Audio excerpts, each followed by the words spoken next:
I speak for the parents.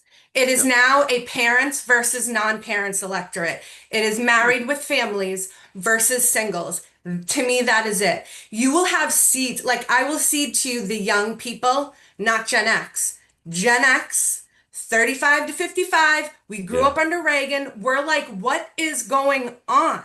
Karen, This is not the childhood I had. if you're It's comfortable married versus unmarrieds, in my opinion. if you're comfortable saying how old are your kids? I have one 15-year-old son. 15-year-old son. Okay. Sean. I'm still amazed. I can't believe you. I was gonna guess like your 5-month-old son. Yeah. Um, um, it's funny you say this because I had conversations with ag groups several months ago, and they were in the same boat. They were like, "Listen, we've been dealing with people telling us they're going to take care of us for a while. If we can get market access in these other countries, and we go through some churn with tariffs to get there, so that the long-term viability of the family farm is preserved, we're willing to do it." We've been dealing with this crap for decades.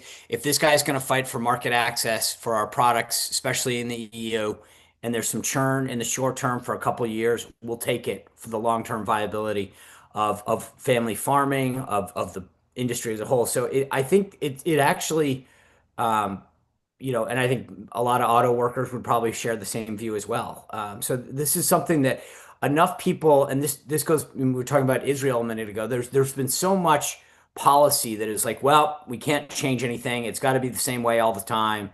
And I think Trump's willingness to take on the status quo and shake things up and make for a better world in the long term is what people will give him. I keep saying a longer runway. It's like, hey, if that's if you need a little bit longer, we'll give it to you. And that's very different than any other politician.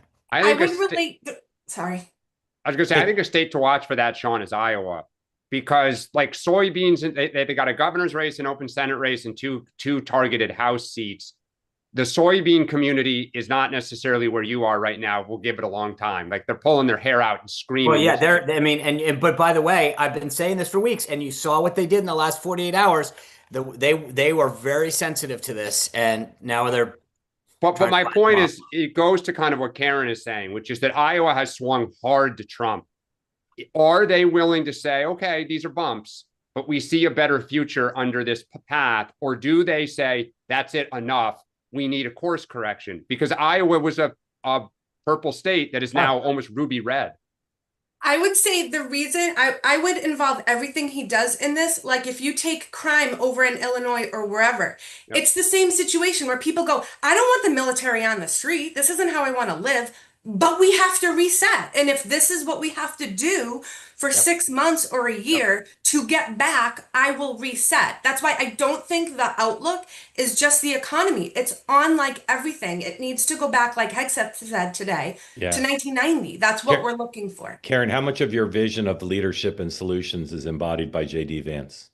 Okay, I am in love with JD Vance, but it was before he got into politics. I was Hmm. his movie, then I read his book, then I watched his speeches, and then I watched him go. So it's not because he's here. It's not because he's now here, but I do think he is a parent, like he sees the same thing we're seeing. He's trying to raise his kids, and the world is crazy, and he just says it really, really well.